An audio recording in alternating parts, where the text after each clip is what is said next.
Adelante. Ya, muy bien, que no. Bueno, buenas tardes, ingeniero, buenas tardes, compañero. Nuestro tema que nos tocó exponer es estabilización de suelo. Los integrantes son Montenegro, Viltedeni, Guzmán Serrano, Jeremías, Vázquez Arancillo, Iván Rodrigo, Lazo Ferrufino Víctor y mi persona. Yo voy a comenzar dando una pequeña introducción. Ahora, ¿cómo surge la idea de estabilizar un suelo? Primeramente, cuando estamos nosotros en obra, tenemos que saber qué tipo de suelo tenemos en obra para ver si al momento de hacer nuestro diseño va a cumplir con las capacidades que va a tener nuestro suelo, ¿no? Para resistir lo que son las cargas que se le van a imponer. Entonces, se lleva al laboratorio, como sabemos, y se le hacen distintos análisis, ¿no? Y ahí podemos determinar si el suelo es bueno o malo según el porcentaje de CBR. Entonces, vamos a considerar que el suelo es malo, digamos. Y entonces hay dos alternativas. El primero es llevar al banco de préstamo, en el cual tenemos varias desventajas. Muchas veces lo que pasa es que estos bancos de préstamo están muy alejados de nuestra obra. Y entonces ahí nosotros gastamos un dinero, digamos, ¿no? Para el factor económico. Y ahí es un poco de desventaja. Ahora, otro es que al estar muy alejado, nosotros en las carreteras ya construidas, le adicionamos una carga a esas carreteras que no estaban, se podría decir, previstas, ¿no? Donde llevamos grandes volúmenes de material y eso afecta, en otras palabras, a lo que es el país, ¿no? Porque no va a durar lo que tenía previsto. Ahora, por eso es que se dio la estabilización de suelos, digamos, que es otra alternativa, se podría decir, en el cual no necesitamos tener estos transportes de grandes volúmenes, de modo de ahorrarnos, ¿no? Lo que son el factor económico. ¿Se está viendo? ¿Se está escuchando, Inge? Hola, Inge. Se escucha, se escucha. Ah, ya, A ver, yo quisiera acotar, sí, un poquito. A ver, la anterior, por favor, para que quede claro. perfecto. La anterior, ya. A ver, ¿para qué nace la estabilización de un suelo? ¿Qué quiere decir estabilizar un suelo? Quiere decir mejorar su capacidad de soporte. Eso quiere decir estabilizar o mejorar sus condiciones físico-mecánicas, ¿no? Como el porcentaje de compactación, el CBR, ¿no? Es decir, mejorar las condiciones de resistencia del suelo. Eso quiere decir estabilizar.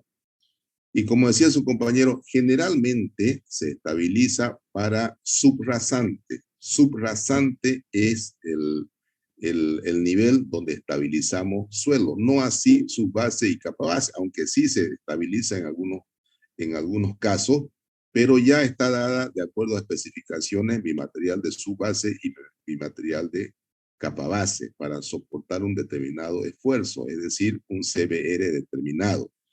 Pero la subrasante no la conocemos. La conocemos a partir de una exploración que se está haciendo en el lado izquierdo. Fíjense, se está haciendo una exploración del suelo con pala vizcacha. Generalmente ese pozo se hace a 1,50 del nivel de terreno natural. A 1,50 se hace la exploración del suelo. Y esto se hace más o menos, si es en carretera, cada 200 metros, 150 a 200 metros, ¿no? Entonces, ¿para qué es eso? Para saber el tipo de suelo con el que contamos. Y si contamos, por ejemplo, con una arcilla, una A6 expansiva, su CBR puede estar al orden del 3-5%, muy bajo. Entonces, ¿qué tenemos que hacer en ese caso? Su compañero ha explicado muy bien. Podemos hacer un cambio material mediante la ubicación de un banco de préstamo, es decir, reemplazar ese material por otro que tenga mejores condiciones de soporte. O, en todo caso, estabilizarlo mediante un producto o algún producto de tal manera de elevar su capacidad de soporte. Hay las dos alternativas. Generalmente los bancos están un poquito distanciados, aunque en algún momento también puede haber bancos bien cerca, depende de la ubicación de la carretera. Puede haber banco bien cerca que sale más barato traer ese material y reemplazarlo que hacer una estabilización. Pero generalmente los bancos están un poco alejados y sale mucho más caro el costo de transporte de traer ese material, reemplazarlo que mejorar el material que se tiene en plataforma adicionándole algún tipo de químico. En el caso de la arcilla, ustedes saben que el estabilizador más común, ¿no?, para estabilizar con arcilla es la cal. Y si se trata de un limo muy fino, es el cemento, para hacer un suelo cemento o un suelo cal. Entonces, esto se hace generalmente, puedo reiterar, en subrasante, no así para subbase y capa base. No sé si quedó claro la explicación. Sí, ingeniero.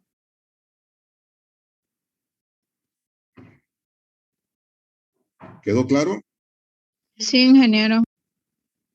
Ya, adelante, por favor. Muy bien. Entonces, como le decía, la estabilización de suelo, hay distintos tipos, ya han salido, bueno, hay artificiales como, artificiales como naturales. Y aquí están los tipos de estabilización. Hay varios, digamos, pero los más comunes son la estabilización física, química y mecánica. La estabilización física se utiliza así como un geotextil, y en estabilización química se utilizan productos, ¿no?, como ser el cemento, el cal, cloruro de sodio y varios que vamos a ver más adelante desarrollado. La estabilización mecánica, que se utiliza el compactador, ¿no?, la compactación en suelo, en el cual vemos ahí en la imagen un rodillo pata de cabra, un suelo arcilloso. ¿Cómo se clasifica la estabilización química? Estabilización con productos no tradicionales y con productos tradicionales. En los productos no tradicionales tenemos las sales, ¿no?, como el cloruro de sodio, cloruro de calcio y cloruro de potasio. Y por otro lado tenemos los productos tradicionales, donde está el cemento, asfalto, cal, ceniza y estabilización química, electroquímica, que se va a exponer más adelante. Ya, ahora vamos a explicar estabilización con cloruro de sodio por mi persona. Estabilización con cloruro de sodio, la forma de aplicar el cloruro de sodio son dos, digamos, en grano o en salmuera, que es una solución. En grano, la ventaja es que aumenta su resistencia según los ensayos realizados y la densidad, pero la única desventaja aquí es que debido a que están en grano, en una parte sí se va a concentrar bien, pero en otras partes no. Entonces la distribución no va a ser homogénea. Por otro lado, la salmuera, que es una solución de la mezcla, ¿no?, de sal con agua, en el cual sus concentraciones varían, como está en la parte derecha donde dice dosificación de la salmuera, en el cual vemos que para un porcentaje de cierta cantidad en gramos con respecto a un litro, ¿no?, se agregan 20 gramos en un litro, corresponde al 2% del porcentaje, o también se puede expresar en concentración de gramos por litro. Ahora, ¿cuál es la ventaja de la salmuera? Es que debido a que es una solución, hace que la distribución sea más homogénea en comparación con que es el grano, ¿no? Entonces, bueno, en esta investigación que se hizo, se utilizó salmuera y no grano. Ahora, aquí está un poco de cómo se recolectó lo que es el bloque de sal de los salares de Uyuni o de Coipasa. Se trituró el bloque, luego se tamizó en el tamiz número 10 y se mezcló, ¿no?, lo que es el soluto en el disolvente. Y ahora se determinó la salinidad máxima, que es del 30%, que quiere decir que son 300 gramos que se le va a añadir a un litro. Y aquí estas son las normas utilizadas para los ensayos. Pueden ser eso o más, dependiendo de qué propiedades se quiera determinar en el suelo. Y el tipo de suelo a ensayar fue un suelo limoso.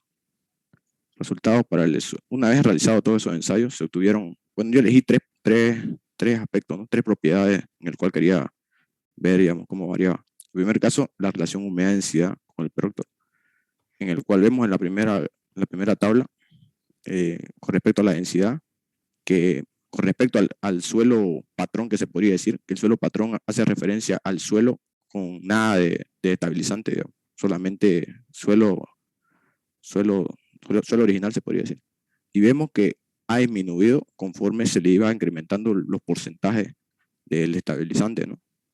Y en la tabla de abajo vemos que con respecto a la humedad óptima, si bien mientras iba yo aumentando el porcentaje del estabilizante, que es la sal, va aumentando hasta ¿dónde? Hasta el 7,5%, ¿no? Después empieza a bajar. Y en la gráfica se puede ver algo que, bueno, es contradictorio a lo que dice la teoría, digamos, porque la teoría, según la cristalización de la sal, lo que iba a hacer es que iba a disminuir la relación de vacío y iba a aumentar la densidad. Pero eso de ahí, por varios autores que hicieron también sus ensayos, sus experimentos, vieron que eso ahí no cumplía. Y aquí tampoco se cumple, digamos, en lo que es esta investigación que hicieron, en el cual vemos que la curva azul corresponde a la relación de vacío y la curva roja a la densidad. Y como vemos, la relación de vacío va aumentando mientras la densidad va disminuyendo. Vemos ahora los resultados con respecto al CBR. Aquí vemos que ha aumentado hasta el 5% y después ha ido disminuyendo, considerando entonces que desde considerando que, fíjense que el porcentaje de cloruro de sodio, sin adicionarle nada, en otras palabras, el suelo original, y adicionándole hasta el 8%, ya se puede considerar para, bueno, digamos, que han presentado una mejoría para colocarlo en la subrasante. Pero a partir del 10% para adelante, vemos que ha estado disminuyendo. Entonces, no nos sirve para subrasante, sino que nos sirve para el cuerpo del terraplén, ¿no? Y ahora los resultados de la compresión no confinada. Aquí también lo que se hicieron fueron 3 días, 7 días, 14 días, 21 días y 28 días de curado. Y lo que se hizo fue aumentándole así gradualmente, ¿no? Y lo que se observó es que a los 3 días la resistencia fue la máxima con el 2%. Mientras que en las otras, para 5 y 7,5% casi no aumentó ni disminuyó con respecto al original. Y lo que se determinó que una buena resistencia se alcanza con el 2% de cloruro de sodio. Muchas gracias. Ahora le toca al compañero Guzmán Serrano. A ver, lo que sea como resumen general de lo que ha expuesto el compañero, la estabilización con cloruro de sodio tiene su dosificación establecida, ¿no? Fíjense que para 3 días alcanzó su mayor, 7 días, ¿no? Alcanzó su mayor resistencia, ¿sí? No me equivoco. A los 3 días. A los 3 días, ¿no? A con los 3 días alcanzó, de concentración. con 2%. Con 2%, alcanzó 3,35, su máxima resistencia a compresión no confinada. Entonces, si le aumentan más, ¿no? Si le aumentan más al 5%, al 7,5, al 10, más bien va disminuyendo su resistencia a la compresión no confinada. Entonces, tiene su parámetro de dosificación máxima que podemos aplicar. De ahí para adelante, por más que le apliquemos mayor cantidad, la resistencia no va a aumentar. Más bien, al contrario, va a disminuir. Entonces, ese es un detalle muy importante. Segundo, estabilizar con cloruro de sodio es caro, ¿no? Es caro. Imagínense de dónde vamos a hallar el cloruro de sodio. Si lo compramos, va a ser muy caro. Si lo traemos de Uni, va a ser muy caro si estamos en Santa Cruz. Depende del lugar donde estemos. Por eso es que con el cloruro de sodio se estabiliza tramos cortos, donde no se puede estabilizar con suelo cemento, por ejemplo, no se puede estabilizar con cal, que son los productos más baratos. Recién se intenta ya estabilizar con cloruro de sodio o con otros productos químicos. Entonces, estos productos químicos como el cloruro de sodio son muy caros para poder estabilizar. Entonces, se estabilizan lugares puntuales donde no podemos estabilizar con los tradicionales. ¿Está bien? ¿Quedó claro? Bien. Adelante. Bueno, ¿se escucha, Inge? Sí, se escucha. Adelante. Listo. Ahora les explicaré un poco sobre la estabilización con suelo cemento, pero antes de entrar al tipo de suelo a ensayar, les voy a explicar más o menos dónde o cómo es recomendable utilizar el cemento. Una de esas son para estabilizar suelos, losas, caminos, carreteras, autopistas. Y como hablábamos, en la estabilización en sí para el mejoramiento de estructuras de soporte en pavimentos rígidos, flexibles y articulados. ¿Cuáles son los factores que afectan a la mezcla del suelo-cemento? Como ya sabemos, uno puede ser el tipo de suelo, otro la cantidad de cemento y obviamente la cantidad de agua que se agrega a la mezcla. Ahora, ¿qué tipos de suelo o dónde se los puede utilizar? están el arcilloso, el arenoso y obviamente el suelo limoso, con que el arcilloso que vamos a ver ahora, como es la caolinita. ¿Y cuáles son las ventajas del suelo cemento? Utilizar este tipo de método estabilizante es el bajo costo, el fácil de la ejecución, fácil de ejecución y que son muy resistentes. Ahora sí, entrando al tipo de suelo a ensayar, tenemos la caolinita, que al tipo de ensayo que vamos a realizar, o la exposición, o la tesis que agarré, fue durante el trabajo experimental, se trajo como un suelo, el tipo el cual tuvo unas características físicas que se midieron en el laboratorio. Dicho suelo correspondió a la caolinita.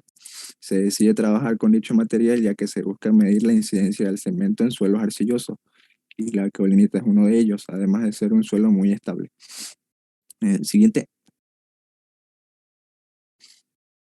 Como caracterización mecánica del tipo de suelo a estudio, entramos a la compactación normal, ¿no? De la caolinita, que aquí podemos determinar una densidad máxima del 17%, con un porcentaje de 0 de cemento. Siguiente. Ahora, la caracterización física del suelo de estudio, que es el caolín. Tenemos dos tipos de ensayos, que son el ensayo de compresión inconfinada, que consiste en aplicar una carga axial de compresión a cilindros moldeados a una velocidad de carga prescrita. Y en el caso del ensayo de tracción indirecta, consiste en aplicar una carga diametral en cilindros para conocer el valor del esfuerzo de la tensión del espécimen. En este caso, como solo estamos realizando el ensayo para el caolín, no tiene nada que ver todavía el cemento aquí, se puede verificar que tiene la gráfica de esfuerzo de formación y para la expresión inconfinada, y la gráfica obviamente de esfuerzo de formación en milímetros para la tracción indirecta. Siguiente.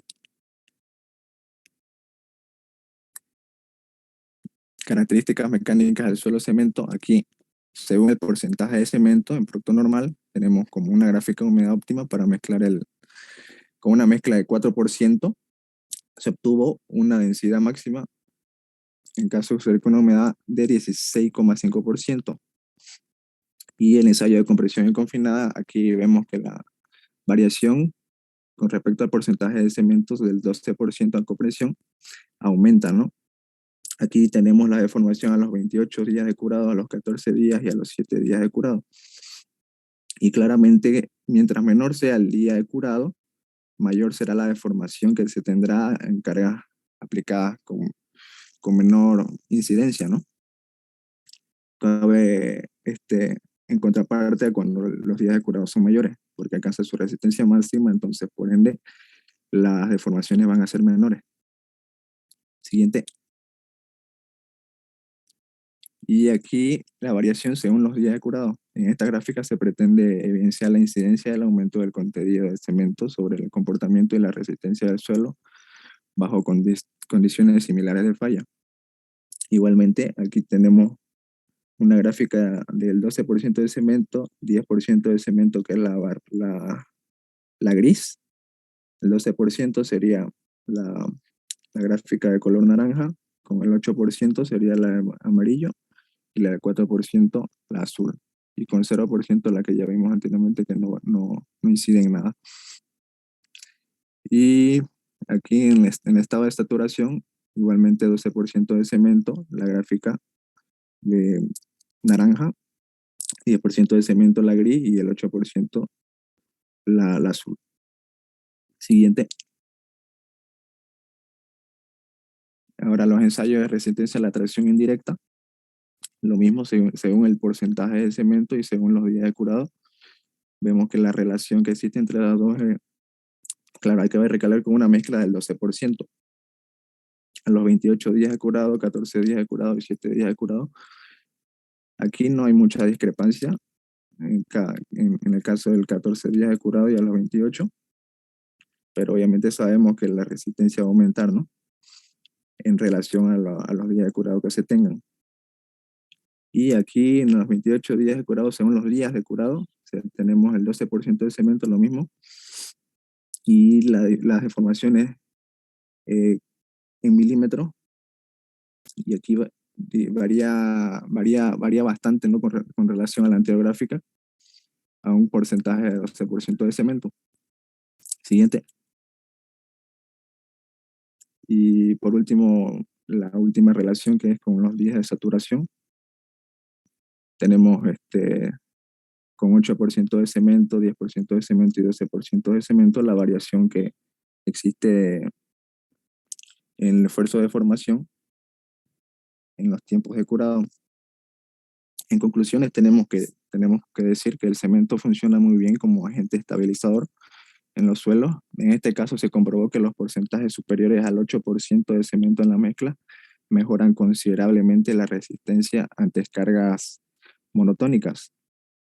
2. Cuando se emplea el método de estabilización de suelos con la adición de cemento, es de suma importancia garantizar el contenido óptimo de agua y el tiempo de curado mínimo para lograr obtener la resistencia máxima requerida por el diseño, ya que como se observó en los resultados, la resistencia máxima en las mezclas con 12% de cemento presentaba una disminución cuando eran menores los tiempos de curado.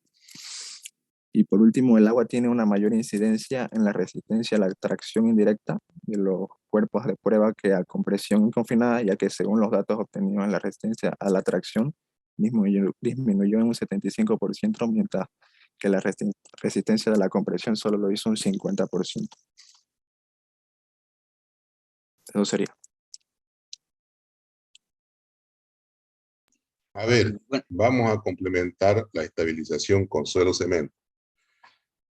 Ahí ha hecho una serie de pruebas su compañero con una serie de porcentajes de cemento y ha dicho que con porcentaje arriba del 8% se logra las mayores estabilizaciones, mejora considerablemente el esfuerzo de formación, ¿no? La relación esfuerzo de formación. ¿Qué quiere decir eso? Que eleva automáticamente su capacidad de soporte también. Ahora bien, dirán ustedes, pero ¿cómo hago la compactación en obra? ¿Y cómo logro que eso hecho en laboratorio se plasme en la obra? Ustedes para compactar un terreno han tenido que hacer una curva de compactación, ¿verdad? Donde tienen para ese material una humedad óptima y una densidad máxima. Si ustedes le agregan cemento a ese material, obviamente van a alterar la relación que hay entre humedad y densidad. ¿Cuál va a ser el incremento de agua necesaria como para que el cemento se integre a ese material y se pueda compactar en condiciones de lograr una buena resistencia? ¿Cuál sería la cantidad de agua a incrementar? ¿Quién me puede decir? Es decir, yo tengo, por ejemplo, un material, un A4, digamos. Tengo una humedad óptima del 11% y una densidad de 1620. Esa es la densidad seca máxima y esa es su humedad óptima. Si yo le incremento cemento a eso, me va a alterar la curva de compactación, ¿sí o no?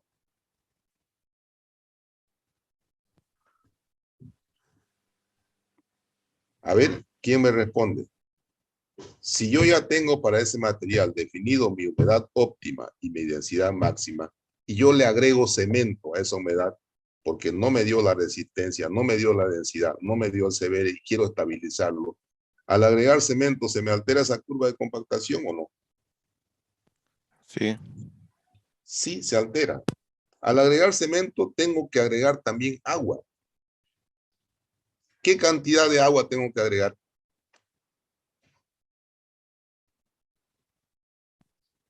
¿Eso depende de la experiencia o no? Del No, ingeniero. no. Eso ustedes tienen que hacerlo en laboratorio. O sea, en laboratorio se mezcla y se van sacando. Yo, por ejemplo, he hecho estabilización con el 12%. ¿Qué se hace? Con ese 12% se hace la mezcla en laboratorio, se hace la mezcla correspondiente y se determina la humedad para ese 12% mezclado con el material. Entonces, hago la curva de compactación con ese 12%. ¿no? Hago la curva de compactación y ahí determino mi humedad óptima y mi densidad máxima. Yo le decía anteriormente, si ya tengo la humedad óptima para el material, el A4, y quiero incrementar cemento, tengo que aumentarle una pequeña cantidad de agua. Esa pequeña cantidad de agua va a ser la necesaria como para que haya la reacción química del agua con el cemento. La necesaria. Si yo le paso más agua, lo frego ya, la mezcla. ¿Por qué? Porque ya el cemento no va a actuar. El cemento ya no tiene su aporte si yo le paso mayor cantidad de agua. No sé si me dejo entender, tiene que ser netamente la necesaria como para que haya la reacción química entre el cemento y el agua. Entonces, si yo hago mi curva de compactación en el laboratorio, tengo que hacerla con la mezcla de cemento y el material que voy a utilizar. No que voy a hacer mi curva de compactación del material y en obra ya le voy a agregar el cemento. No, porque esa curva de compactación no sirve. Entonces tengo que hacer mi curva de compactación con la mezcla de cemento al 12%, por ejemplo, y obtengo mi humedad óptima y mi densidad máxima, ¿no? ¿Cómo hago en obra para lograr eso? Primero pongo en plataforma las cantidades de material, dejo un espacio para el cemento, nuevamente el material, un espacio para el cemento, nuevamente el material, un espacio para el cemento. Y de ahí con la moto comienzo a mezclar ese material. Una vez mezclado ese material, ¿no? Una vez mezclado ese material, le voy agregando agua con el aguatero hasta ver más o menos que ese material sea trabajable. Y una vez compactado, yo tengo que determinar que esa densidad de esa compactación de ese tramo sea o se aproxime en un 90 o 95% a la densidad del laboratorio, ¿no? Y el CBR obviamente también tiene que estar dentro del rango del CBR que hemos determinado para esa mezcla en laboratorio. La humedad con la que vamos a compactar en obra tiene que asemejarse también a la humedad con la que hemos obtenido la curva de compactación de esa mezcla. No sé si me dejó entender. Sí, muy bien. ¿Ya? Entonces, como conclusión, la mezcla suelo-cemento, ustedes tienen que preparar su curva de compactación en laboratorio. Con esos datos que tengan, van a controlar su humedad y su densidad en obra. ¿Ya? Adelante. Buenas tardes, ingeniero. Buenas tardes, compañero. Mi nombre es Denis Montenegro Vilte. En esta ocasión, yo elegí este método que se llama estabilización de los suelos, pero con ceniza. Como sabemos, la gran mayoría de los suelos arcillosos poseen baja capacidad de soporte debido a su alto índice de humectación, presentando problemas de hundimiento o asentamiento. Para contrarrestar estos problemas que afectan a la construcción de las estructuras viales, es necesario estabilizarlo como una alternativa con materiales de fácil obtención y vialidad económica, reconociendo que el carbón posee una gran fuente de concentración de calor, comportándose como un combustible sólido, frágil y poroso, con un alto contenido de carbono del orden del 98%. Los suelos arcillosos, debido a su baja capacidad de soporte y su mala calidad, no siempre cumplen con los requerimientos necesarios para ser empleados en proyectos viales. Una alternativa de solución con la finalidad de mejorar las características mecánicas propias del material es estabilizándolo con productos que puedan mejorar sus propiedades naturales. Una de ellas es la incorporación de ceniza, ya que son granos finos compuestos básicamente por silicato y aluminio, que permiten una reacción cohesiva con el suelo arcilloso que, al igual que otras sustancias, reduce el límite líquido, el índice plástico y el índice de expansión. Ocupación de la ceniza. Bueno, las cenizas de materiales orgánicos provienen de la quema de diferentes tipos de troncos y tallos. Lo más comunes son las cenizas de bagazo, de caña, cenizas de cáscara de arroz y cenizas vegetales. Estas cenizas presentan propiedades de material puzolánico, altas proporciones en silicio y aluminio. A la presencia de agua, este reacciona químicamente y obtiene propiedades cementantes. Siguiente, por favor.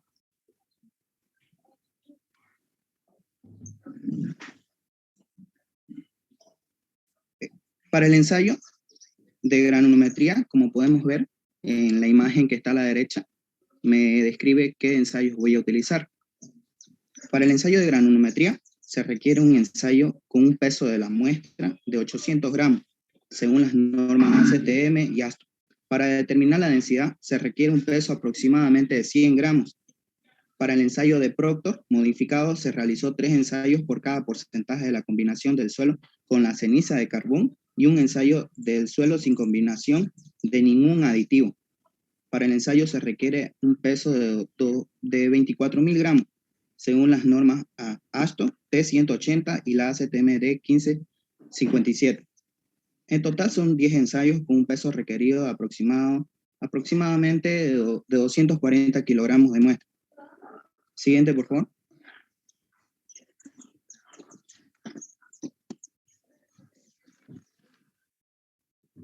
Bien, en el cuadro de resumen del ensayo para la granulometría de los suelos, en la tabla número 18, como pueden ver al lado izquierdo, el porcentaje de las partículas finas que pasan por el tamiz número 200 es de 51,51%, cumpliendo así con los requerimientos que anuncian que más del 50% de finos deben pasar por el tamiz número 200 para considerarse como arcilla según la clasificación SUBS.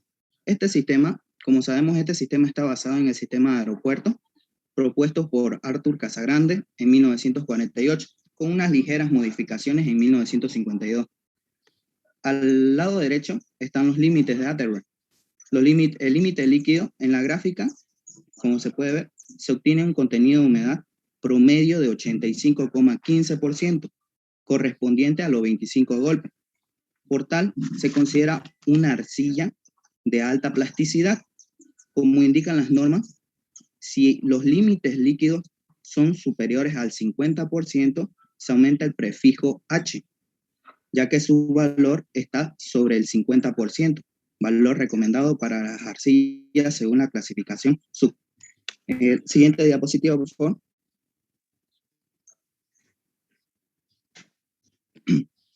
Ahora hablemos sobre el límite plástico.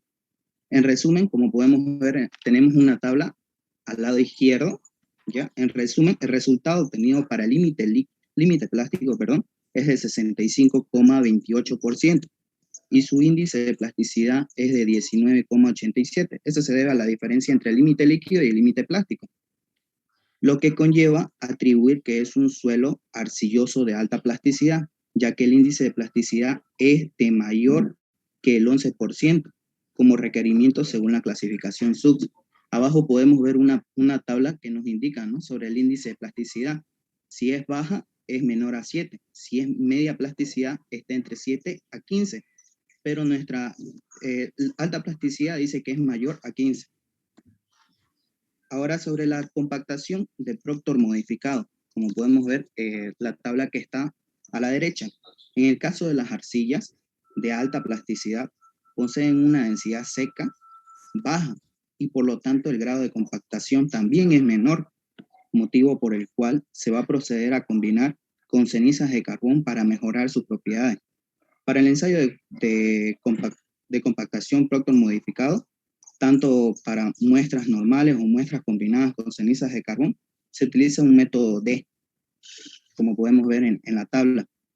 Para la realización del Proctor modificado para las estabilizaciones, se añadió cenizas de carbón en 3 porcentajes, de 20, 23 y 25% del total de la muestra.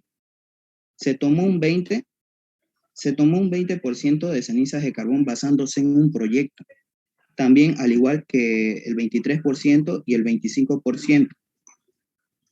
Siguiente diapositiva, por favor.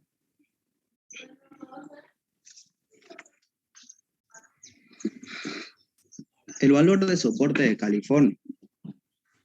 Con el fin de obtener un promedio de 3 resultados de CBR obtenido, para llevar a cabo el análisis comparativo de los CBR, se deberá analizar cada uno de los porcentajes obtenidos de muestras normales, como son del suelo tipo arcilloso de alta plasticidad, con las estabilizaciones con cenizas de carbón, con sus respectivos porcentajes. En los ensayos realizados, se puede obtener una densidad máxima, una densidad seca máxima promedio de 1,3, como se puede ver en la tabla. También tenemos los ensayos realizados, se pudo obtener un contenido de humedad promedio también de 26,7. Y tenemos los valores de soporte, de CBR de 9,3, de 9,5 y de 9,10, que se hicieron entre los tres ensayos. Siguiente diapositiva.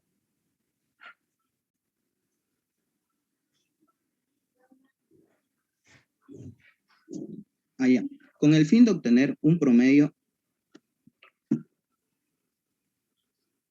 los valores de CBR de los ensayos aumentaron aproximadamente, ya aquí fuimos ya combinando, ingeniero, lo que es el 20% de ceniza de carbón, le añadimos ya a la muestra que teníamos.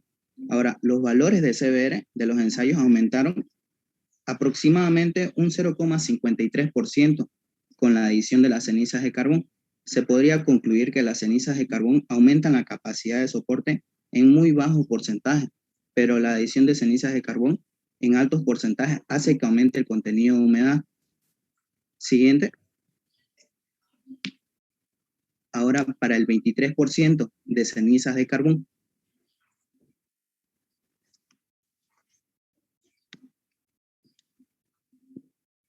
los valores de la densidad máxima seca se mantienen, como se puede ver. Se mantienen ya que la adición de ceniza en ambos porcentajes no varía mucho, pero los contenidos de humedad aumentan en 1% aproximadamente y los valores de CBR también aumentan significativamente a 1%. En el de 25% en la siguiente diapositiva se va a poder apreciar mucho mejor. Se logra apreciar que al aumentar el porcentaje de ceniza de carbón se obtuvo un CBR con mayor porcentaje que el normal, con contenidos de humedad alto, pero se mantienen las densidades secas máximas. Con la adición del 25% de cenizas de carbón se obtuvo un valor máximo de CBR de 11,20 en el tercer ensayo, como se puede apreciar en la tabla que está arriba, siendo considerado una subrasante de rango bueno. Hace rato teníamos una subrasante, si pueden apreciar en la tabla que está abajo, teníamos una subrasante regular que nos dice que el CBR va de 6 a 10%, pero con la adición de la ceniza de carbón mejoró, pasa a ser una subrasante buena, que está entre 11 a 19%. Siguiente, por favor. Resistencia al corte. Bueno, los ensayos de los suelos arcillosos de alta plasticidad, la adición de cenizas de carbón logra llenar los vacíos que existen entre las partículas de arcilla, obteniendo una masa más sólida y por tanto aumenta la cohesión y su resistencia.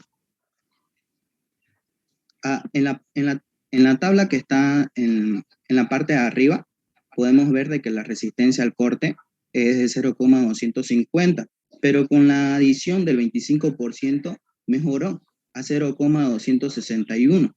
Entonces, lo que pasa es que mejoró lo que es la resistencia al corte, ya que esto lo obtenemos mediante el ensayo de compresión inconfinada, que es muy útil para determinar las tensiones normales de corte que puede soportar el suelo. Y acá el suelo pasó de ser de muy blanda a blanda. Eso sería todo, ingeniero, de mi parte. Ya, está bien. A ver, la estabilización con ceniza de carbón también es otra alternativa, pero como le decía anteriormente, va a depender mucho del costo. Siempre, en toda obra, ustedes tienen que hacer costo. Dicen ustedes, lo puedo reemplazar por este material de mayor CBR. A ver, ¿cuánto me cuesta el transportarlo y ponerlo y reemplazar ese material? ¿Y cuánto me cuesta estabilizar con este producto que tengo disponible a mano? Hacen una evaluación de costo y el que les salga más barato, obviamente, ese adoptan. En muchos de los casos es preferible solamente cambiar material por uno de mayor capacidad de soporte. Nosotros hicimos, por ejemplo, en Lazareto, en el barrio Lazareto, ¿no? En San José Obrero, hicimos un experimento de costos, evaluamos costos para estabilizar esa arcilla con cal o reemplazar con material, otro material de mayor capacidad de soporte que habíamos obtenido de otro barrio, del barrio Paremajo.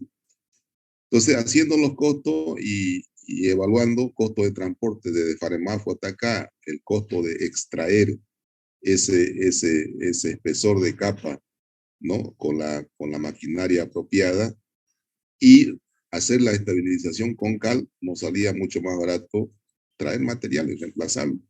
Entonces optamos por desechar la estabilización con cal, ¿no? Entonces, así como le digo, es cuestión de evaluar las circunstancias, las condiciones que uno esté en obra, y el que le resulte mucho más cómodo y mucho más económico, ese adopta. También hay estabilización con ceniza de la cáscara del arroz. También se puede estabilizar con ceniza de la cáscara del arroz. Ustedes ven que para el norte hay una serie de cerros, de montañas de chala del arroz, ¿no? Entonces, eso también se hace ceniza y se estabiliza con eso. De hecho, el ingeniero Efraín Pérez ha presentado un trabajo de investigación donde se demuestra que eleva la capacidad de soporte, así como también el ensayo de corte directo. Entonces, son alternativas que ustedes la van a utilizar, como le dije, para subrasante, no así para su base o capa base. De donde ya se deduce que la capa principal de ser evaluable y la capa principal que nos trae dolores de cabeza a nosotros, los ingenieros de carreteras, es la subrasante. La subrasante hay que tener mucho cuidado, ¿ya? Ahora, un otro elemento importante que quiero hacerle llegar es que la arcilla, dice, tiene una capacidad de soporte muy bajo. Sí, pero es en condiciones de saturación.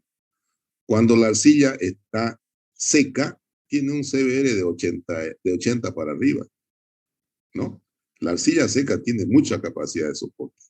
¿Qué quiere decir eso? Que en taludes, por ejemplo, en alguna plataforma de una carretera que la arcilla sea parte del cuerpo del terraplén, ¿no? En taludes, y evitando que el agua pueda entrar a ese cuerpo de terraplén, por ejemplo, revistiendo los laterales con pasto o con algún material asfáltico, trabaja muy bien la arcilla en seco. La arcilla saturada, esa sí tiene CBR alrededor del 5, 4, 3%. Pero la arcilla seca tiene un CBR arriba del 80%. Entonces, no utilicen ustedes como término general, la arcilla no sirve, tiene un CBR. No, la arcilla puede tener un CBR muy grande cuando está seca. Y cuando está en condiciones de saturación o mojada, ahí sí la arcilla tiene una capacidad de soporte muy baja. ¿Está claro? Sí, ingeniero. Adelante. Buenas tardes, ingeniero. Soy Vázquez Arancibia. Yo voy a comenzar con la estabilización de cal. Primeramente voy a ver qué es prácticamente un material cementante y qué es la puzzolana, para poder entender el comportamiento químico del cal con un suelo arcilloso. Primeramente, ¿qué es un material cementante? Es aquel que tiene la propiedad de adhesión y cohesión necesaria para unir agregados y conformar una masa sólida.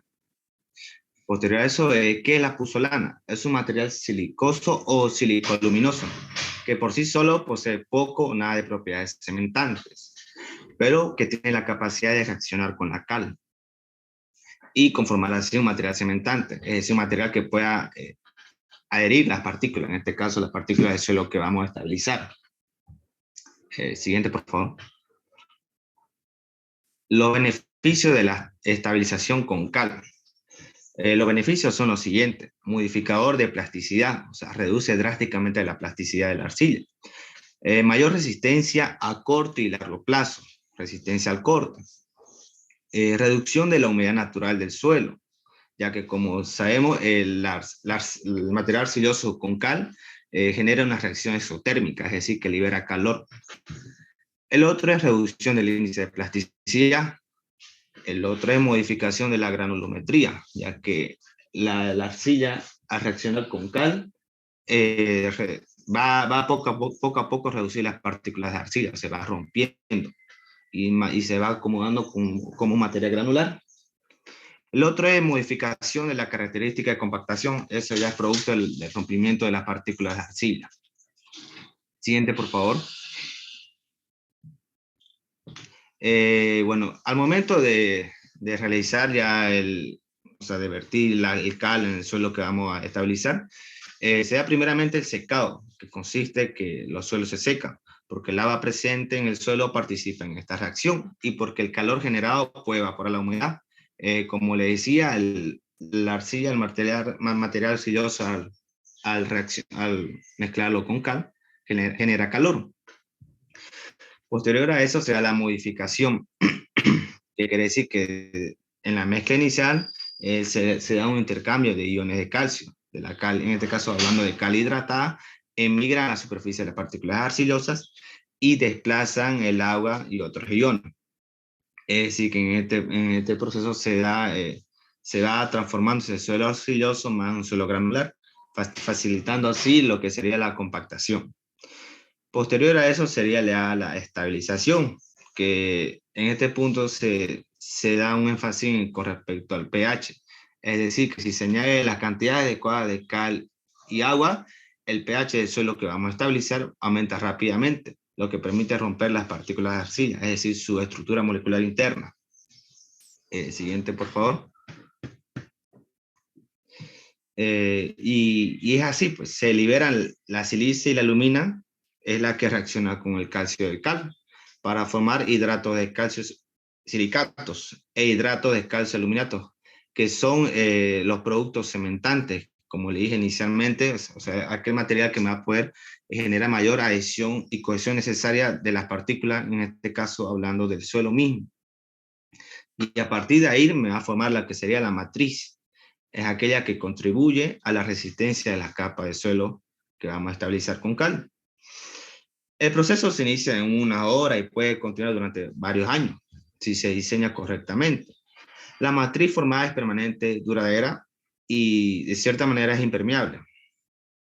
Como muestro acá en la gráfica, al mezclar el material puzolánico más el cal, o es decir, el suelo arcilloso que tiene cierta cantidad de material puzolánico, al mezclar con cal, me va a formar poco a poco un material cementante al removerlo, al mezclarlo. Siguiente, por favor. Entonces, efecto a largo plazo. El resultado debido a la acción puzolánica, es decir, al formar un material cementante, es que la cementación entre las partículas de suelo que vamos a estabilizar aumenta la cohesión entre las mismas, resultando así un mayor comportamiento, mayor resistencia a la carga de tráfico que va a ser sometida. Siguiente.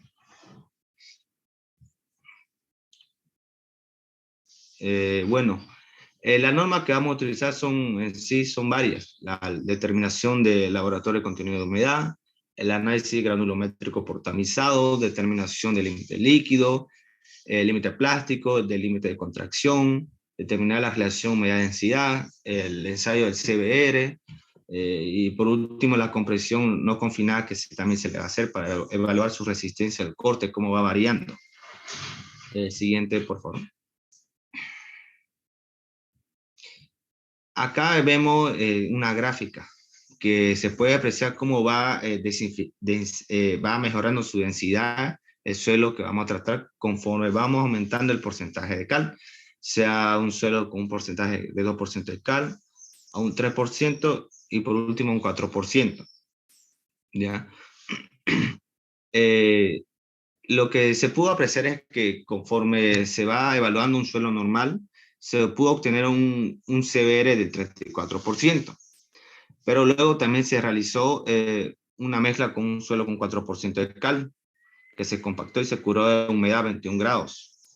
Va a haber una gráfica siguiente que se va a poder apreciar mejor. Siguiente. Acá, para la muestra original, sin alterarla, con el molde de 56 golpes se obtuvo un CBR de 34%. Ahora, con la misma muestra, con un 4% de cal en el molde de 56 golpes, se obtuvo un CBR de 48%. Es decir, una mejora, un aumento de un 41%, que es prácticamente significativo. Siguiente.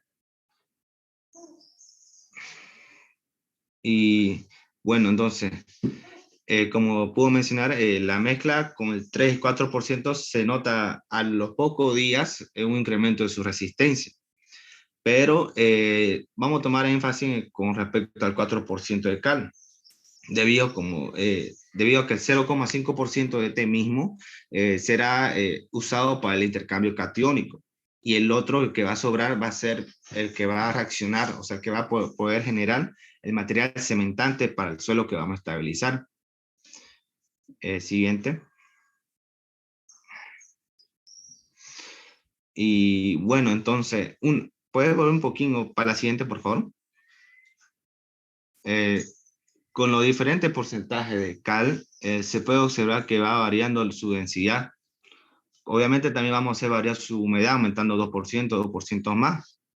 Y en el último, el 4%, si comparamos con una humedad de 26 en ambos casos, sea para el 3%, para el 2% de cal, se puede ver que en el último ya se tiene una densidad mucho menor, o sea, se tiene una mayor densidad, o sea, mayor acomodo de la misma, debido al producto de la reacción puzolánica, así debido a la generación de material cementante en todo el suelo o en todo el tramo que se va a estabilizar.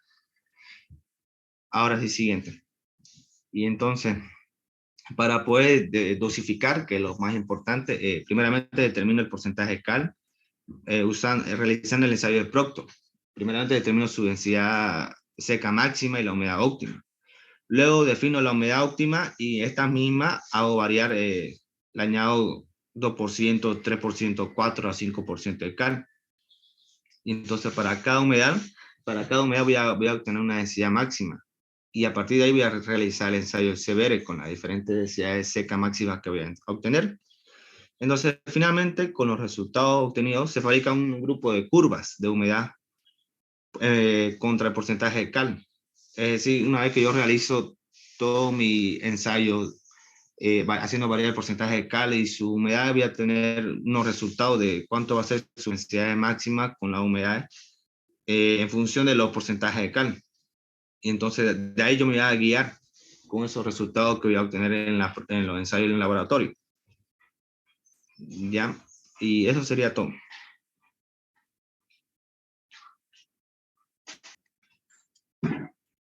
Buenas Está tardes, bien. ingeniero. Adelante. Ya. Adelante, adelante. Yo les voy a hablar sobre la estabilización con iones. Es una estabilización que pertenece a la estabilización química. Se hace con estabilizantes líquidos. La única empresa que pude encontrar certificada que vende estas cosas, que tiene información, es esta, Conait Argentina. Esta empresa brinda este tipo de estabilizadores al público, son líquidos y se vierten directamente en el tanque de regado que se utiliza para lograr la humedad óptima en un suelo y luego compactarlo, ¿no? Antes de pasar a la siguiente diapositiva, quiero recalcar que este método ya ha sido usado en Santa Cruz. Específicamente, lo tengo aquí, en el tramo de carretera que une a la ciudad de Santa Cruz con la localidad de Cotoca, debido a las condiciones de transitabilidad y el tipo de material blando A7 en sus primeros kilómetros, que era enlosetado. El tramo no soportaba aceptablemente el tráfico vehicular y constantemente era levantado, ofreciendo una superficie áspera e irregular. En este tramo se utilizó un mejoramiento con un material que es el aceite sulfonado. Este material sirve para este propósito, sin embargo, se lo usó por ser la forma más económica de hacerlo, ¿no? Era mucho más barato que importar el material desde Argentina. Conait, por si acaso, es una empresa argentina, ya con varios años de experiencia, además de tener todas las certificaciones nacionales para vender ese tipo de productos, ¿no? En este tramo específico mejoró el CBR mucho, lo vamos a ver más adelante. Y bueno, ahora sí pasamos a la siguiente diapositiva, por favor. Esta es la aplicación de este método. Simplemente se lo aplica en el regado y luego se lo mezcla con la motoniveladora para lograr una mezcla homogénea del material y luego se lo compacta. Cabe destacar que este tipo de estabilización de suelos no tiene como objetivo posterior pavimentación. Ahí termina. Este tipo de pavimento se lo utiliza mayormente en caminos rurales de muy bajo tráfico, o sea, puede transitarse con vehículos de muy alto tonelaje, sin embargo, no un tráfico fluido, porque levantaría el suelo de nuevo y sería igual que nada. Otro ámbito en el que se lo utiliza es en propiedades privadas, cuando el propietario no tiene recursos para pavimentar el camino y obviamente en una propiedad privada el tráfico es mínimo, se opta por este tipo de estabilización que tranquilamente puede durar 5 años si no es transitado mucho. Hay que tener en cuenta que como no va a ser pavimentado este camino, debe de seguirse la normativa para caminos de tierra, que dice que el bombeo debe ser mucho mayor al bombeo que se le daría a un camino pavimentado, ya sea con pavimento rígido o flexible, y que en casos de haber curvas, por la poca fricción que se tiene con un suelo de tierra, se debe de darle mucho mayor peralte a la curva. Ahora sí podemos pasar a la siguiente diapositiva, por favor.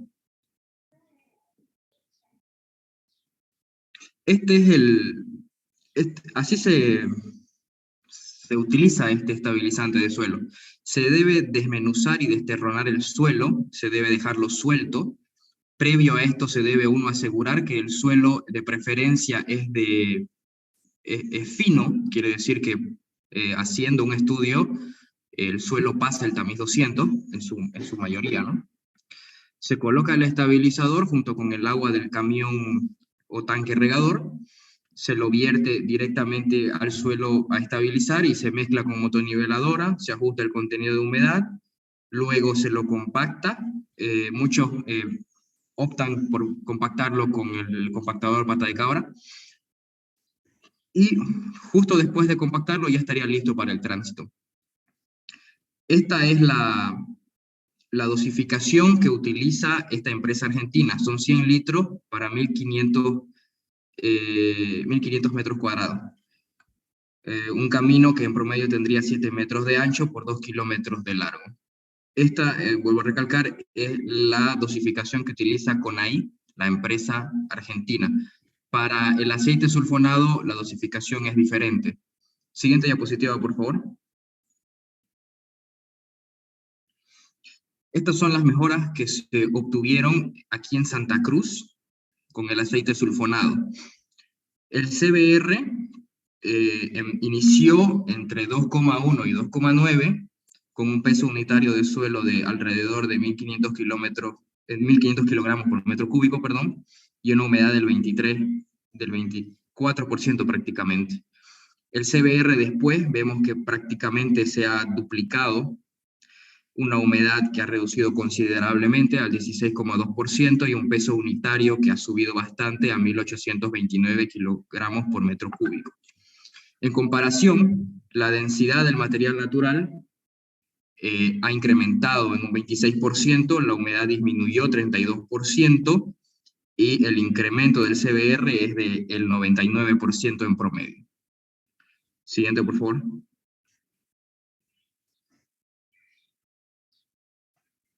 Aquí vemos en la parte superior izquierda una comparativa de en los precios, de cuánto más se puede estabilizar. Por ejemplo, aquí tenemos una cuadra de enlocetado. El precio de una cuadra de enlocetado serían 3 cuadras con este estabilizador. Una cuadra de ripio sería igual a 12 cuadras con este estabilizador, y una cuadra de pavimento con pavimento asfáltico, es decir, pavimento flexible, sería igual a 35 cuadras con este estabilizador. En la parte superior derecha vemos cómo trabaja este estabilizador. Básicamente, al humedecer el suelo, tenemos lo que se ve ahí, ¿no? Que las moléculas se dispersan, pero al secar se compactan mucho, mucho mejor que sin el uso del estabilizador. Y en la parte inferior tenemos una comparativa un año después de la aplicación de este método de estabilización.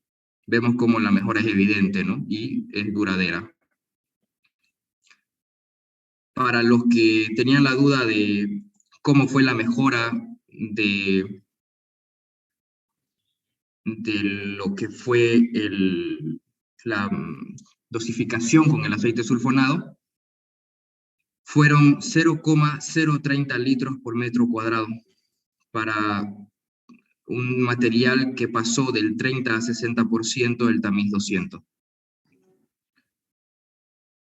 En esta exposición no hay ningún tipo de gráficas ni ensayos para mostrar, ya que la dosificación ya está dada. O sea, uno lo compra y ya dice cuánto aplicar a cuánto de agua, ¿no? Eso sería todo, ingeniero. No sé si quisiera acotar algo. Ya, está bien. Solamente dos conceptos o dos dudas. Una, no se ha mostrado o cómo se prepara en laboratorio. Por ejemplo, para ser compactado en obra tiene que referirse a una compactación de laboratorio.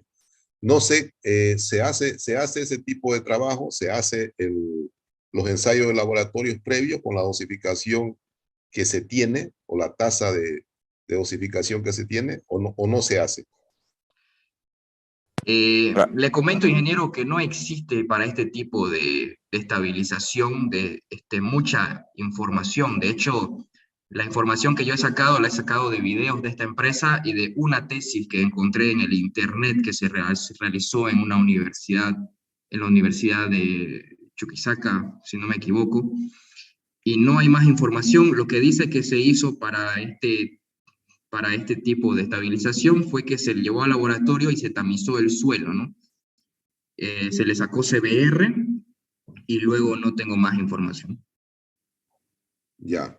Sería interesante como tema de tesis de alguno de ustedes o temas de monografía según la modalidad de graduación que vayan a escoger, elegir este tipo de estabilización y hacer ensayos en laboratorio, ¿no? Para tener los parámetros que nos puedan servir, que cuando estemos en obra los refiramos a esos parámetros de laboratorio, como que se hace siempre con los tipos de suelos o materiales que se compactan.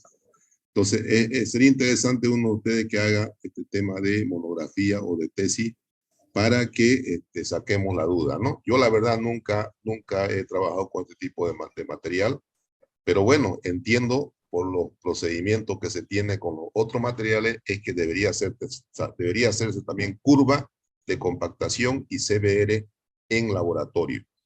Y obviamente la densidad seca máxima también obtener. Y otra pregunta, la tasa de aplicación, me decía usted, a ver su diapositiva para atrás, a ver, vamos un ratito, más atrás. Ahí. Me decía una tasa de aplicación de 100 litros, alrededor de 15.000 metros cuadrados. ¿Cuánto sería de espesor? ¿Para cuánto de espesor? Según lo que yo recuerdo, era que se tenía que desterronar y aplicar esta solución a los 5 centímetros superficiales del suelo. Es solamente un tratamiento superficial. Su objetivo es hacer que el suelo absorba la menor cantidad de agua posible para prolongar su tiempo de vida. Ya, porque si es 5 centímetros, la moto no va a poder trabajar en 5 centímetros, ¿no? La moto trabaja en 10, 15 centímetros mínimo para hacer un trabajo de homogenización y de distribución del producto, ¿no? Entonces, de ahí que me llamaba la atención. Yo creo que debe ser entre 10 y 15 centímetros para trabajar el espesor del material, ¿no?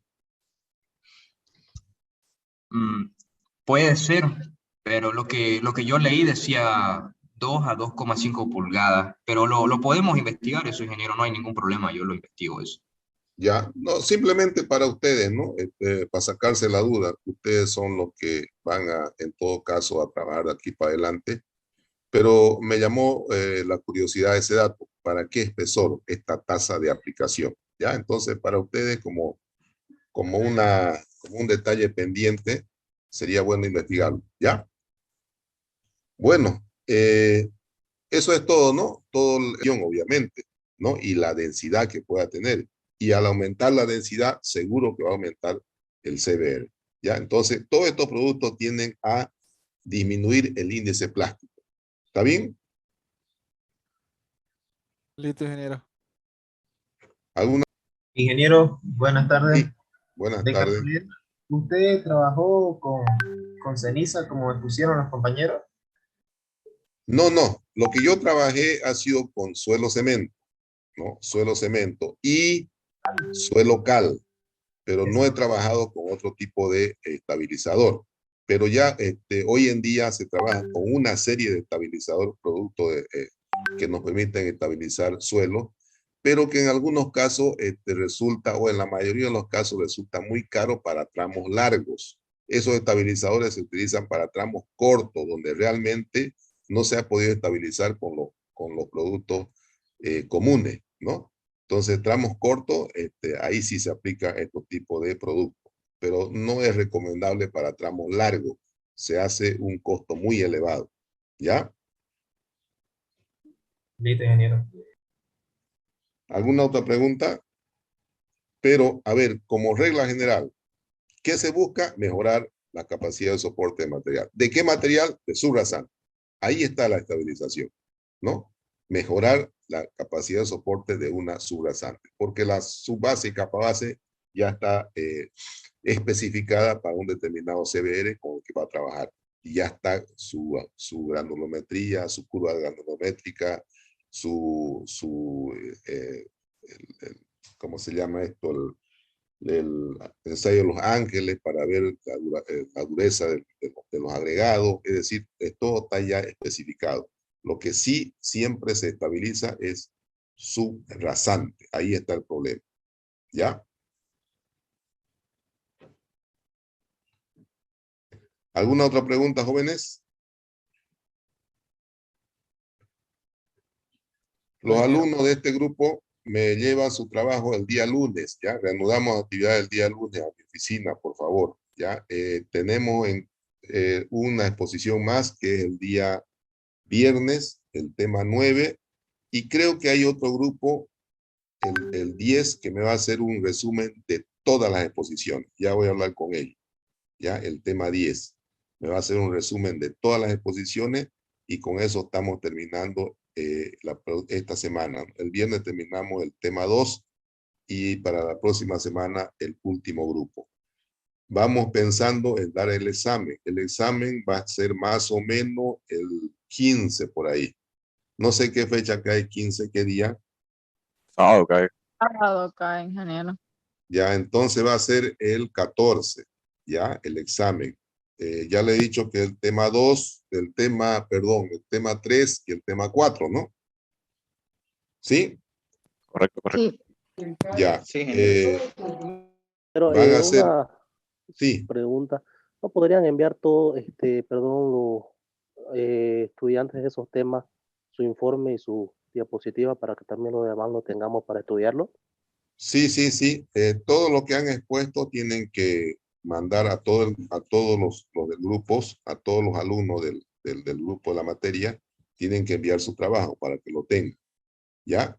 Entiendo que ya el tema 3 y el tema 4 los han enviado a todos, entonces tienen que ir estudiando. Yo les voy a dar dos ejercicios, uno para que calculan pavimento rígido y otro que calculen pavimento flexible, y eso básicamente va a ser el examen. Yo quiero estar seguro de que ustedes saben calcular un pavimento rígido o un pavimento flexible. Los datos se los voy a dar y ustedes simplemente tienen que entrar a los ábacos y determinar sus espesores, ¿no?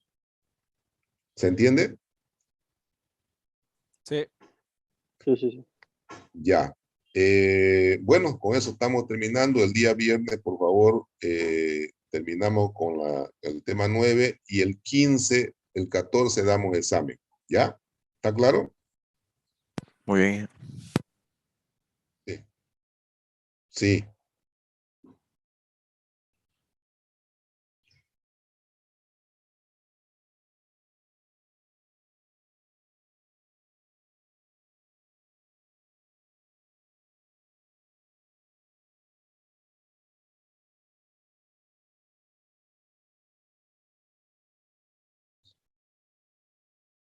Ya.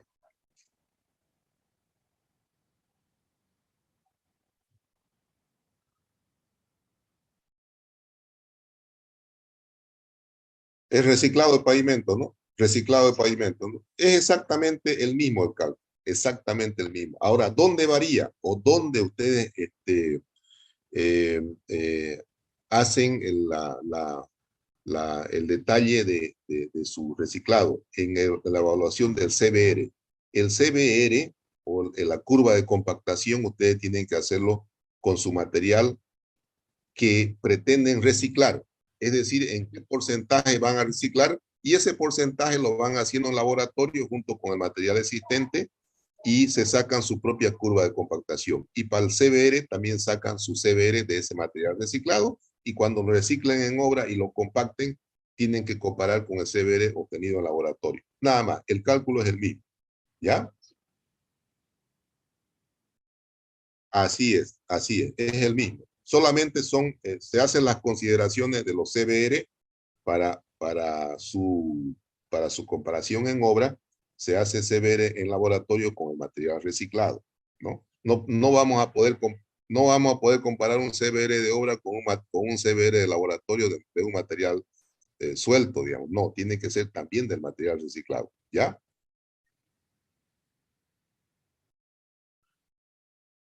Así es, ¿ya? Ok, listo, jóvenes, nos vemos entonces el día.